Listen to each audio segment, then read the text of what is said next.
2 ದಶಕಗಳ ಮಾಜಿ ಸ್ಪೀಕರ್ ರಮೇಶ್ ಕುಮಾರ್ ಅರಣ್ಯ ಭೂಮಿ ವಿವಾದ ಸದ್ಯ ಕೊನೆಗೂ ಅಂತ್ಯ ಕಂಡಿದೆ.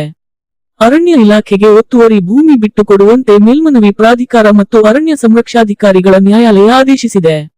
ಆ ಮೂಲಕ ರಮೇಶ್ ಕುಮಾರ್ಗೆ ಹಿನ್ನಡೆಯಾಗಿದೆ. ಅರಣ್ಯ ಭೂಮಿ ಒತ್ತುವರಿ ವಿಚಾರಕ್ಕೆ ಸಂಬಂಧಿಸಿದಂತೆ ಅರಣ್ಯ ಇಲಾಖೆಗೆ ಭೂಮಿಯನ್ನು ಬಿಟ್ಟುಕೊಡುವಂತೆ ಮೇಲ್ಮನವಿ ಪ್ರಾಧಿಕಾರ ಮತ್ತು ಅರಣ್ಯ ಸಂರಕ್ಷಾಧಿಕಾರಿಗಳ ನ್ಯಾಯಾಲಯ ಶುಕ್ರವಾರ ಆದೇಶ ಹೊರಡಿಸಿದೆ. ಆ ಮೂಲಕ ಮಾಜಿ ಸ್ಪೀಕರ್ ರಮೇಶ್ ಕುಮಾರ್ ಹಿನ್ನಡೆಯಾಗಿದೆ. ಜೊತೆಗೆ ಅವರು ಸಲ್ಲಿಸಿದ ಮೇಲ್ಮನವಿಗೆ ಅರ್ಹತೆ ಇಲ್ಲವೆಂದು ವಜಾಗೊಳಿಸಲಾಗಿದೆ. ಪ್ರಕರಣಕ್ಕೆ ಸಂಬಂಧಿಸಿದಂತೆ ರಮೇಶ್ ಕುಮಾರ್ ಸಲ್ಲಿಸಿದ ಮೇಲ್ಮನವಿ ಅರ್ಜಿ ವಿಚಾರಣೆ ಮಾಡಿದ ನ್ಯಾಯಾಲಯ ಅರಣ್ಯ ಇಲಾಖೆಗೆ ಭೂಮಿ ಬಿಟ್ಟುಕೊಡುವಂತೆ ಆದೇಶಿಸಿದೆ. ಈ ಹಿನ್ನೆಲೆಯಲ್ಲಿ ಅರಣ್ಯ ಕಾಯ್ದೆಯ 64ಎ ವಿಧಿಯಡಿ ಒತ್ತುವರಿ ತೆರವುಗೊಳಿಸಲು ನ್ಯಾಯಾಲಯ ನಿರ್ದೇಶನ ನೀಡಿದೆ. 2025ರ ಜನವರಿ 15 ಮತ್ತು 16 ರಂದು ನಡೆಸಿದ ಜಂಟಿ ಸಮೀಕ್ಷೆಯ ವರದಿ ಆಧರಿಸಿ ಈ ಆದೇಶ ನೀಡಲಾಗಿದೆ.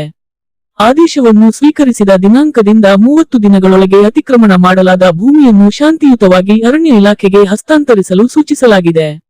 ನಿಗದಿತ ಅವಧಿಯಲ್ಲಿ ಆದೇಶ ಪಾಲನೆ ಮಾಡದಿದ್ದಲ್ಲಿ ಕೋಲಾರದ ಉಪ ಅರಣ್ಯ ಸಂರಕ್ಷಣಾಧಿಕಾರಿಗಳಿಗೆ ಭೂಮಿ ತೆರವುಗೊಳಿಸುವಂತೆ ಸೂಚಿಸಲಾಗಿದೆ.